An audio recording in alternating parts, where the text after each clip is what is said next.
सबसे पहले हमने सीटेड के सिलेबस के बारे में जाना, ठीक है।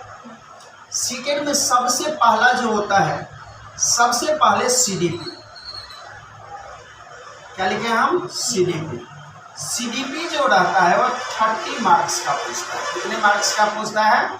30 मार्क्स का। सीडीपी के बाद आता है मैथ भी 30 मार्क्स का रहता है। मैथ के बाद आता है हिंदी, हिंदी भी 30 मार्क्स का रहता है। हिंदी के बाद आता है इंग्लिश या ईवीएस, ये भी 30 मार्क्स का रहता है, ठीक है। ईवीएस के बाद आता है क्या?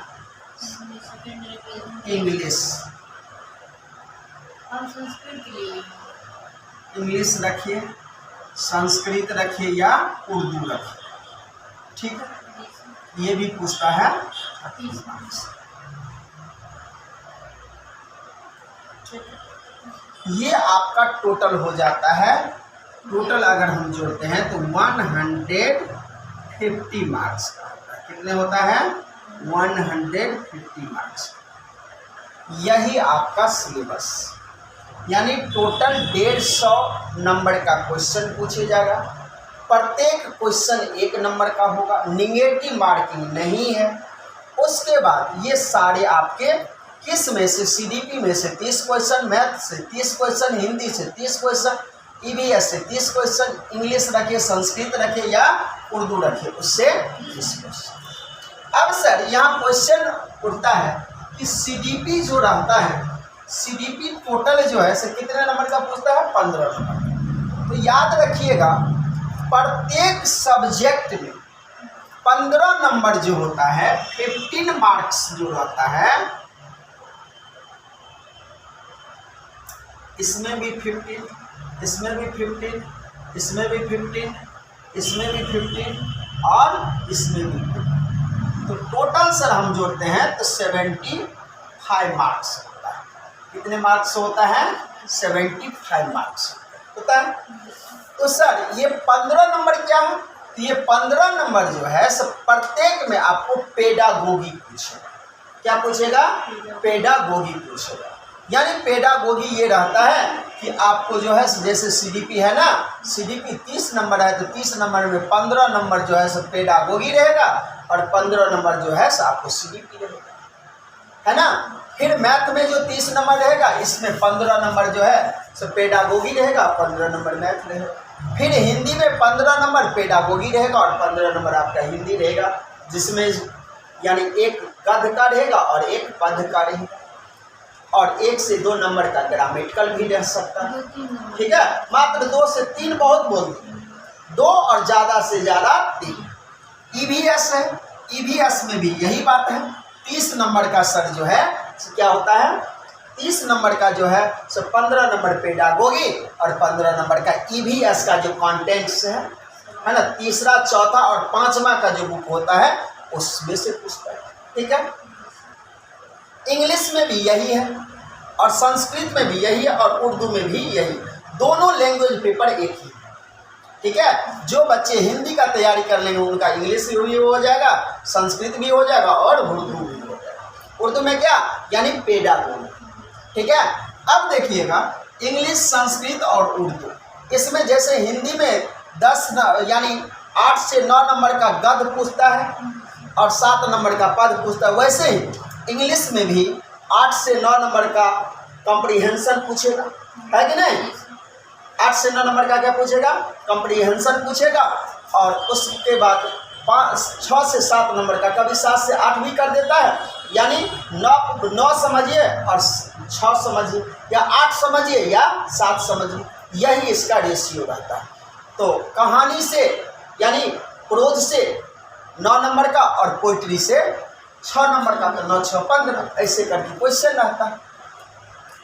तो सर हमने देखें कि टोटल सब्जेक्ट जो हम देख रहे हैं कि यानी 150 नंबर का क्वेश्चन रहता है, तो सभी में 15-15 नंबर। सबसे रामबान बात सुन लीजिएगा, ये बात जो बच्चे नोट कर लिया उनका सीटेड पढ़ने के लिए बिल्कुल आधा रास्ता आसान हो जाता है। ठीक है, 15 नंबर इसमें जो है क्या है, CDP है। 15 नंबर क्या है, CDP है। तो 15 नंबर के CDP कंटेंट है और 15 नंबर का पेडागोगी। ठीक है, पेडागोगी का मतलब शिक्षण शास्त्र। आप जो CDP जो पढ़ते हैं, बच्चे को कैसे पढ़ाना चाहिए, है ना। आप जो मैथ पढ़ाते हैं तो बच्चे को पढ़ाने का आपका क्या तौर तरीका है, सिस्टम क्या है, ये सब चीज इसमें पेडागोगी में आपको जानकारी रखना पड़ता है। अब इसके बाद सर टोटल हम देख रहे हैं तो 15 15 15 15 और 15 टोटल 75 मार्क्स का जो है CDP यानी पेडागोगी आ रहा है। और ये 15 नंबर अगर और हम ऐड कर देते हैं, ये भी इसी से मिलता जुलता है, दोनों का संबंध है, तो ये टोटल हो जाता है 15 नंबर। इसमें हम और ऐड कर देंगे कितने नंबर, 15 नंबर, तो ये भी कितने हो जाते हैं, 90 मार्क्स हो जाते हैं, है ना। सिर्फ हम सर ऑल इन ऑल देखते हैं तो 90 नंबर का जो है ये पेडागोगी ही आता है। समझ में आ गया, 90 नंबर का क्या आता है, पेडागोगी ही आता है। तो जिस बच्चे का अगर जनरल भी बच्चे हैं, है ना, अगर वह जनरल ही भी बच्चे हैं तो अगर वह 90 नंबर ले आता है वह पास है, कोई दिक्कत। जनरल भी बच्चे कितने पर पास हो जाते हैं, 90 पर। ठीक है, लेकिन OBC कितने पर पास होते हैं, तो 82 पर। जनरल बच्चे के लिए कितना मार्क्स चाहिए, जनरल के लिए चाहिए 90, OBC के लिए चाहिए, जनरल के लिए हो गया 90, OBC के लिए चाहिए 82, है ना, इसके लिए OBC। और उसके बाद OBC में ही आता है महिला भी आ जाती है, कोई भी कैटेगरी का महिला वो कितने पर पास होगी, 82। ठीक है, जनरल कैटेगरी का महिला हो या OBC कैटेगरी की महिला हो, इस पर कितने पर पास होगी, 82 पर। और SC ST जो पास होता है उसको चाहिए 75। SC और ST कितने पर पास होते हैं, तो 75। अब तो याद रखेगा। अब सर हमने देखे कि अगर जो आदमी सिर्फ और सिर्फ CDP का, किसका, CDP का कमांड कर लेता है, उसका ये सारी के सारी लगभग उसका कॉन्सेप्ट 80% कॉन्सेप्ट उसका क्लियर हो जाएगा। ठीक है, कितने परसेंट, 80% कॉन्सेप्ट क्लियर होगा। अब बताइए आदमी ने सीटेट को कितने भारी से लेता है, कितने उसके बारे में दिन रात सोचता रहता है, नींद नहीं होता, जब नींद टूटता है तो सीटेट ही याद आता है, नींद होने के लिए जाता है फिर भी सीटेट याद आता है, अगर नींद टूट गया तो फिर भी सीटेट ही याद आता है कि बाप रे सीटेट कैसे होगा। सीटेट उतना जितना बच्चे सोच लेते हैं भारी है, उतने भारी है नहीं।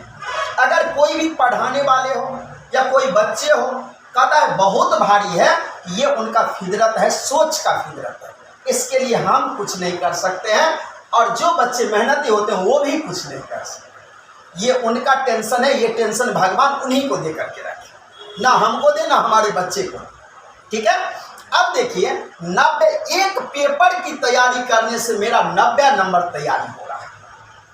कितने नंबर तैयारी हो रहा है, 90 नंबर का तैयारी हो रहा है। अगर ये 90 नंबर आ गया सिर्फ, और इसमें तो ज़्यादा झंझट भी नहीं है सर। ये CDP जो है सिर्फ क्या है, CDP सिर्फ और सिर्फ जिस बच्चे का जितना लॉजिकल स्ट्रांग रहेगा। और बोलिएगा सर ये लॉजिकल क्या होता है, तो लॉजिकल जो बच्चे गांव घर में रहता है, जो बच्चे गांव घर में रहता है उसका लॉजिक पावर बहुत ही ज़्यादा स्ट्रांग रहता है ना। जैसे वह लाठी लेकर के पीपी पीपी गाड़ी बोलता है, ये भी एक लॉजिक है ना। जैसे बच्चे को दीवार में चोट लग गया और बच्चा रो रहा है तो वह भी एक लॉजिक है। बच्चे पानी के गिलास को जीभ से चाट रहा है, ये भी एक लॉजिक है। बच्चे अपना अंगूठा उंगली में मुंह में दे करके चाट रहा है, ये भी एक लॉजिक है कि नहीं। बच्चा रो रहा है, ये भी लॉजिक है कि नहीं। तो हमने सर क्या देखें कि सर सारी के सारी कंसेप्ट हम यही देख रहे हैं कि जिन बच्चे का गांव भर का बच्चा सबसे ज़्यादा सीटेट पास करता है और सबसे ज़्यादा काबिलियत होता है। आज भी देखिएगा तो सबसे ज़्यादा इंटेलिजेंट होता है शहरी क्षेत्र से ज़्यादा ग्रामीण क्षेत्र के बच्चे। क्यों? क्योंकि वह किसान का बेटा होता है, और किसान का बेटा जितना मेहनती होता है उतना इस धरती पर जन्म लेना पड़ेगा दूसरे परिवार में, लाख बार जन्म लेगा फिर भी उसका बड़ा नहीं। समझ में आ गया? तो सबसे ज्यादा हम देखते हैं कि सिर्फ और सिर्फ आदमी ने क्या करते हैं, सिर्फ इसके बारे में सोचते हैं कि सीटेड सीटेड सीटेड। अगर उतना बार अगर उस क्वेश्चन को देख लेगा, अगर एक दिन में नहीं होगा तो सीटेड के बारे में जो आदमी सीटेड का तैयारी कर रहा है वह आदमी एक दिन में कम से कम 60 से 70 बार सोचता है। अगर वह 60 से 70 क्वेश्चन देख लेगा तो हमको नहीं लगता है कि वह टॉप रैंक से, हो सकता है कि सीबीएसई ने जो टॉपर का लिस्ट जारी करता है उससे 1-2 नंबर कम हो सकता है, या तो 1-2 नंबर उससे प्लस रह करके उसमें जो है उसका स्थान कायम कर सकता। समझ में आ गया? तो अच्छे बच्चे कभी भी सोचते नहीं, अच्छे बच्चे करते, और जो बच्चे कर नहीं सकते वह सिर्फ सोच सकते। समझ में आ गया? इसीलिए जो है कभी भी बच्चे को यह ध्यान रखना चाहिए कि हमारा सीडीपी सबसे अच्छा, और सीडीपी अच्छा होना बिल्कुल आसान है, बिल्कुल हलवा की तरह, हवा मीठा है, मुंह में दीजिए बस। लेकिन आदमी क्या कहता है, बाप रे हमारे तो सर ऐसे पढ़ाते हैं, सर वैसे कहते हैं, ऐसे तैयारी करो वैसे तैयारी करो। कुछ नहीं, वह सर तो कभी सीटेड कभी दिए नहीं। रियलिटी यही है।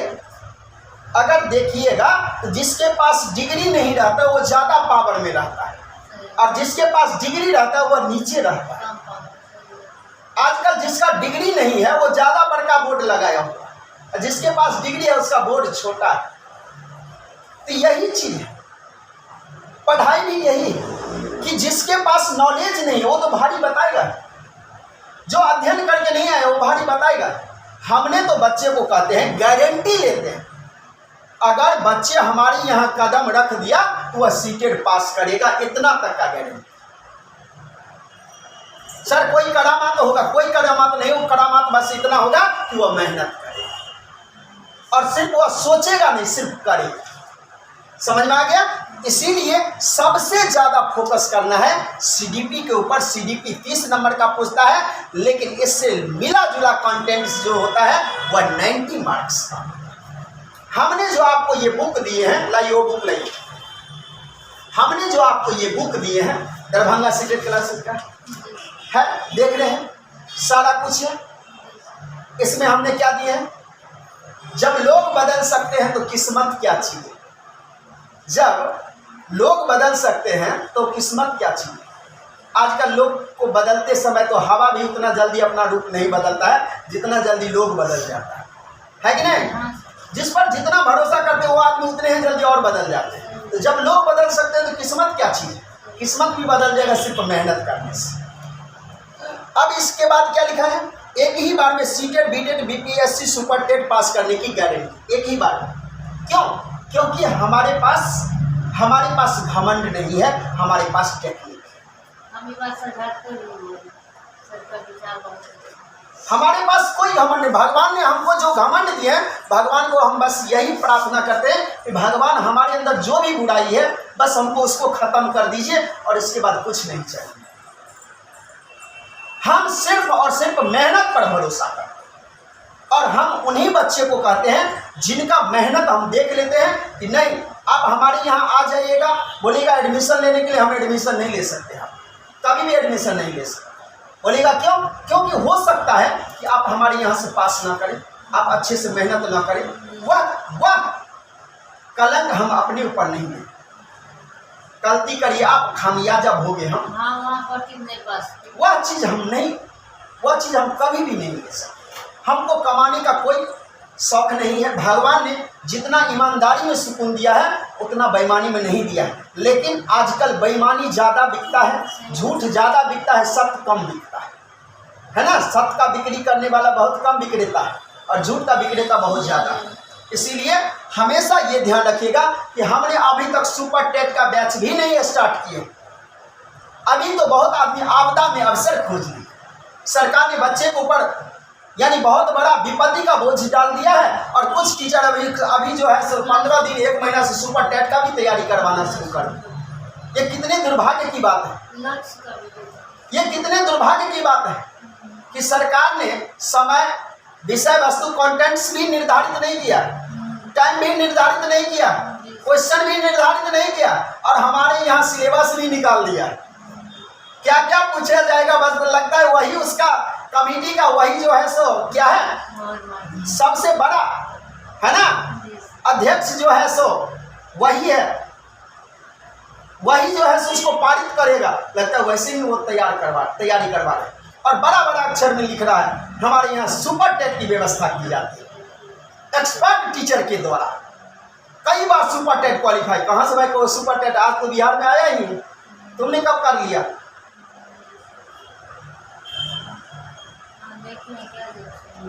बोर्ड पर लिख भी दिया है,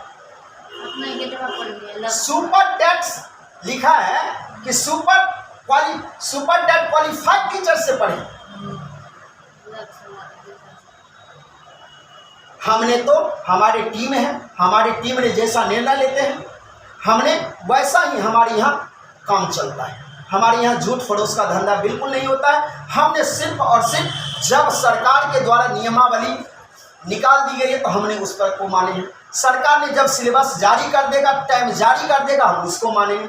उसके बाद हमारे यहाँ टीम के द्वारा जो भी निर्णय लिया जाएगा उसके बाद हम बैच का अनाउंस करेंगे। ये हुआ एक ईमानदार आदमी का काम। ये बेईमानी का कहीं गुंजाइश नहीं। उसमें भी जो बच्चे आएंगे वो पहले पढ़ करके देखें, संतुष्ट हो जाए, उसके बाद पढ़ें। क्योंकि लाइफ में ये मौका जो बच्चे को मिल रहा है ना, ये एक बार का है। कहीं एडमिशन भी ले लिया है तो उसको ये काम करने वाला नहीं है एडमिशन। कहीं भी झूठ फरोश के धंधा में फंस गए हैं, उससे उसका सुपर टेट नहीं निकलने वाला। तब तो वो अगला सुपर टेट का तैयारी कर रहा है। इस बार तो नहीं था होगा। तो इस बार सुपर टेट का जो अभी तैयारी कर लग गया बच्चा, सुपर टेट क्वालिफाइड टीचर के द्वारा पढ़ाया जा रहा है, वो बच्चा अगला सुपर टेट का तैयारी कर रहा है। 2035 में जो आएगा सुपर टेट उसका तैयारी कर रहा है। ये 2023 का नहीं कर रहा है। इसीलिए ईमानदारी रखिए। और ये जो मेरा बुक है इससे 90 मार्क्स का आपको मिलता जुलता है। हम गारंटी नहीं दे रहे, हमने अपना मेहनत इसमें बताया। जो बच्चे इसको कवर कर लेंगे उसको 90 मार्क्स आए। इससे तैयारी हो जाए अप्रॉक्सीमेटली। तो 10 नंबर कम जाए या 5 नंबर बढ़ जाए या 2 नंबर घट जाए, इसका हम कोई दावा नहीं ठोक रहे, लेकिन इतना जरूर बता रहे हैं इसमें ईमानदारी से तैयारी किया गया है। ये CDP का पेडागोगी के साथ तैयार किया गया है। लगभग हर एक सब्जेक्ट को भी ध्यान रखा गया है। इसमें सारा कुछ कंटेंट्स दिया हुआ है। इसीलिए सभी बच्चे को हम कह देते हैं कि जो भी बच्चे सीटेट का तैयारी करते हैं वह क्या करते हैं, तो अपने आप को क्या बात है वो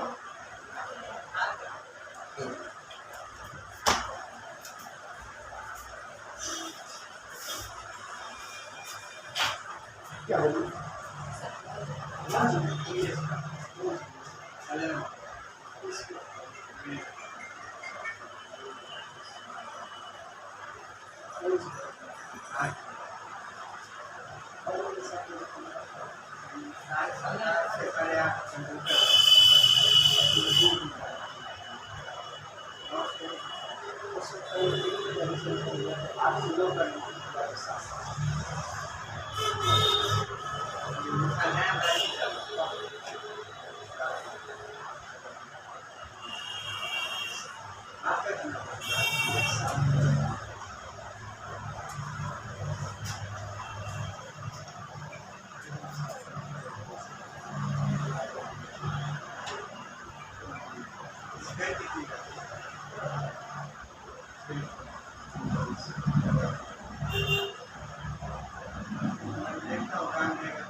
ना तो 7 को छोड़ा ना तो 8 को, 7.5 से 7 कौन सा या तो कोई कुछ नहीं और मैं सोचता हूँ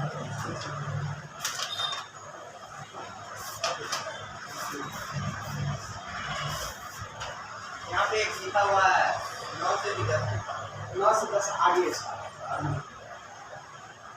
देख लीजिए आपको एडजस्ट हो रहा है ठीक है।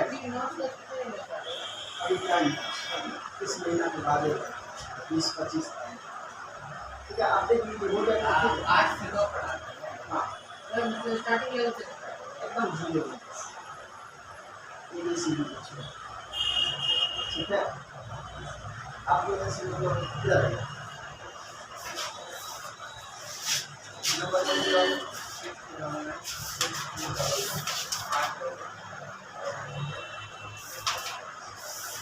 आप उनसे बात कर लीजिए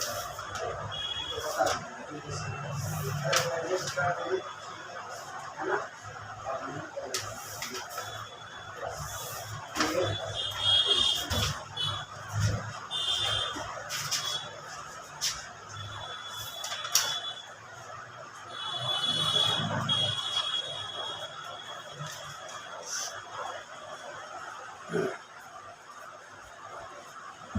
तो ये मेरा जो है सीडीपी जो है सबसे ज़्यादा हमको कवर करने का जरूरत है। सीडीपी पर जिस बच्चे का कमांड हो गया उसका रिजल्ट कन्फर्म, ठीक है।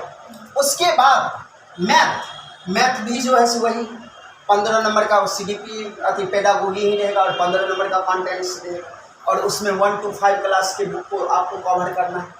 हिंदी है तो हिंदी तो बिल्कुल आसान है ना। हिंदी जो है 15 नंबर का उसका जो है पेडागोगी रहेगा और 15 नंबर में जो है 8 से 9 नंबर का है ना। कभी 8 भी पूछ देता है और कभी 9 नंबर का भी पूछ देता है।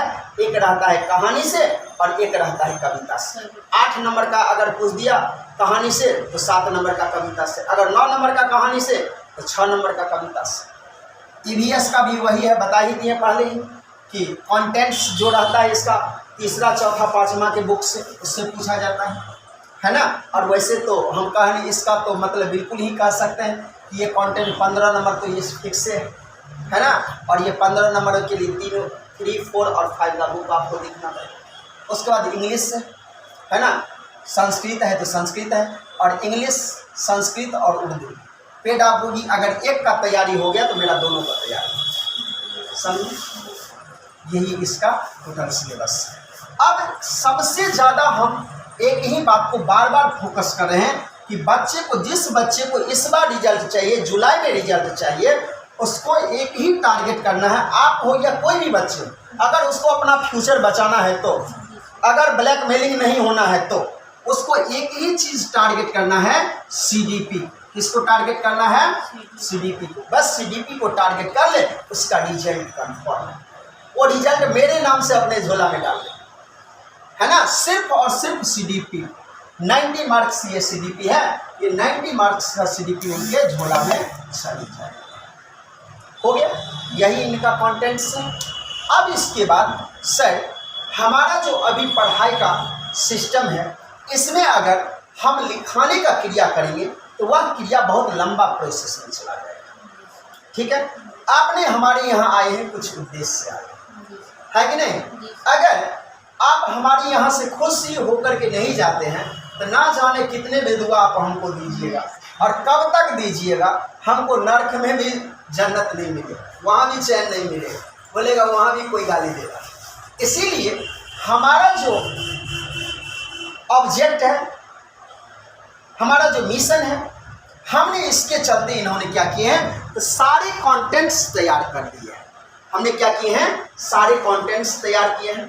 जैसे ये सीडीपी का है, वैसे ही ईवीएस का है, वैसे ही मैथ का है, वैसे ही उसके बाद जो है संस्कृत का, उर्दू का, जो भी जितने भी पेपर हैं, CDP, math, Hindi, EVS, English, Sanskrit, Urdu, सारे पेपर का हमने ये असाइनमेंट तैयार करवा दिया, ठीक है।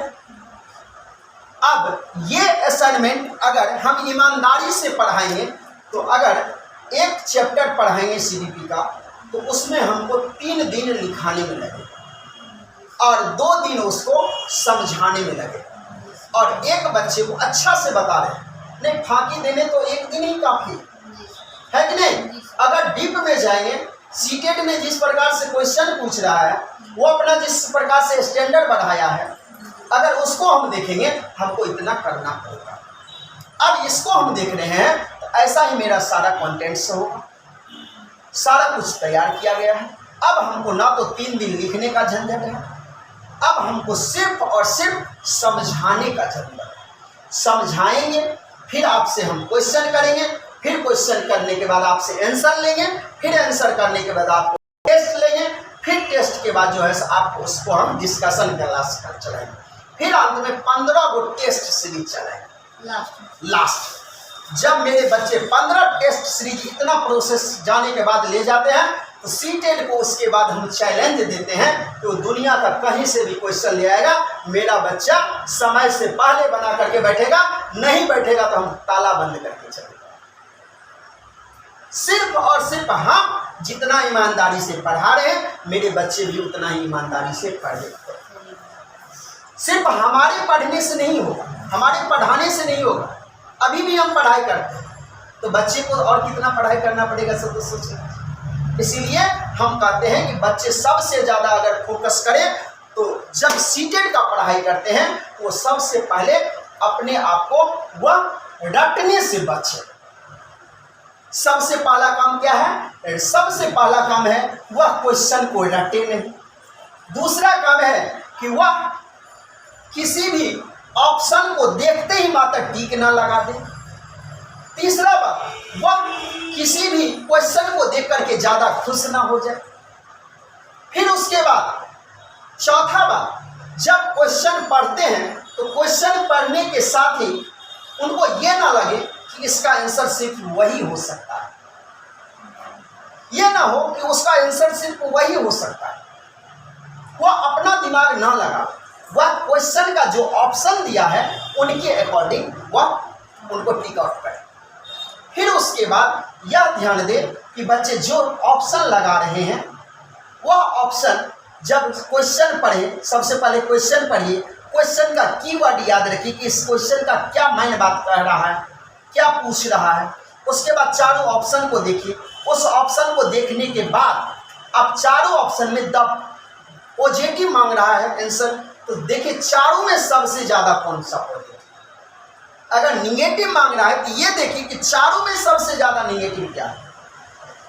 और सबसे बड़ी बात अभी हम कहने के लिए जा रहे हैं, जो कि सभी के लिए 10 नंबर बढ़ा देगा ऑटोमेटिक। मेरा ये शब्द सुन करके उसको 10 नंबर मिल जाएगा।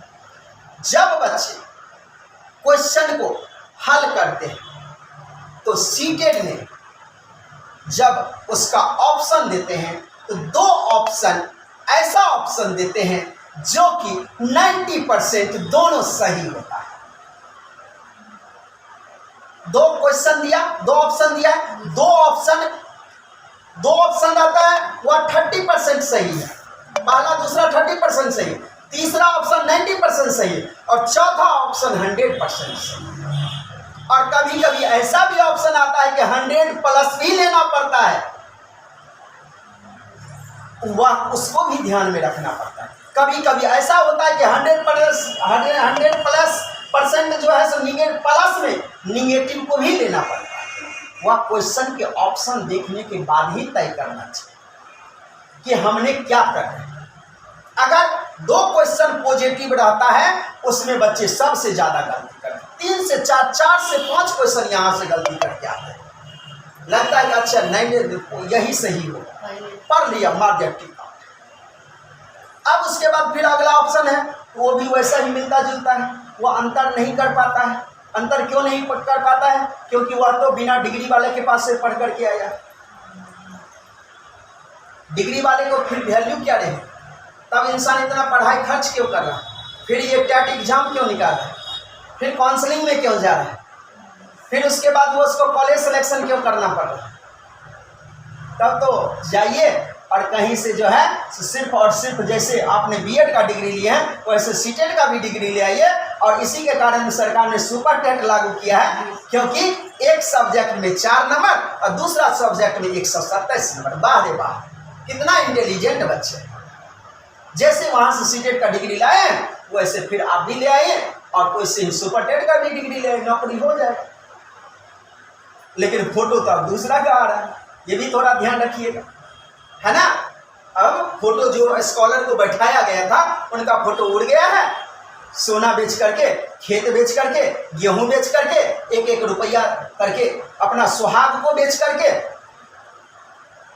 ऐसा करके पैसा व्यवस्था किए हैं, वह सीटेट पास किए हैं। और अब जो है उस पर उनका फोटो ही नहीं दिख रहा। फोटो किनका है? तो जो स्कॉलर बैठी थी उनका फोटो। अब क्या करेंगे? अब क्या होगा? अब तो बस यही होगा सर कि बस विद्यार्थी का भविष्य ही चौपट है। अब विद्यार्थी का क्या है? भविष्य ही चौपट। इसलिए सभी आदमी को कहते हैं, हमको भी सर एक आदमी ने 80,000 रुपया खर्चा कीजिए, आपको 125 नंबर आ जाएगा। बिल्कुल बिल्कुल बिल्कुल। और हमारे पास तो कुछ ज़्यादा ही आता है। आपके पास 80,000 ले करके आया था, हमारे पास तो कुछ ज़्यादा ही आता है कि सर आप सीटेट का कोचिंग चलाते हैं, आपके पास तो बंच में बच्चा होगा, तो हमको लगता है यहाँ से ज़्यादा बड़ा थैला मिले, है ना, VIP ज़्यादा भरेगा, जल्दी भर जाएगा। सर हम सेंटर सेलेक्ट करके देते हैं, आपने ऐसा कर दीजिए, बच्चे से इतना लीजिए, बच्चे को जो हम पास करवा देते हैं। हम जो ऐसा ऑफर निकाले हुए हैं, हमने अभी पैसा नहीं ले रहे हैं, हमने सीटेट के बाद पैसा ले रहे हैं।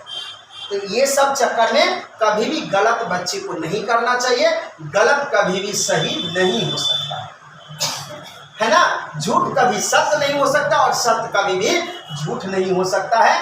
एक सत्य को झूठ बनाने के लिए 100 आपको झूठ बोलना पड़ेगा। इसलिए एक सत्य को सत्य ही रहने देने में फायदा है, नहीं तो आप कभी भी फंस सकते हैं, कहीं भी जा सकते हैं। आप हो सकता है आपका भाई ही आपका दुश्मन बन जाए, हो सकता है आपके पड़ोसी ही आपका दुश्मन बन जाए, हो सकता है आपका सेटर भी आपका दुश्मन हो जाए, हो सकता है आपके पत्नी ही आपका दुश्मन बन जाए, कुछ भी हो सकता है। इसीलिए ऐसा नहीं करना चाहिए। गलत से हमेशा बच्चे को बचना चाहिए, क्योंकि नमक रोटी खा करके ही शांति से जिंदगी जीना आसान होता है। और हमको घी मलिदा खा करके और बेचैन का जिंदगी जीना अच्छा नहीं होता है। ये बात हमेशा ध्यान रखना चाहिए बच्चे को, और सिर्फ ईमानदारी से मेहनत करना चाहिए। तो अब हम बिना समय लिए हुए विषय वस्तु पर चलते हैं। अब ये विषय वस्तु क्या है, इसको हम ध्यान से देखें। सबसे फर्स्ट में है, इसको हम स्टार्ट कर रहे हैं। जो भी कंटेंट्स है इसको देखेंगे।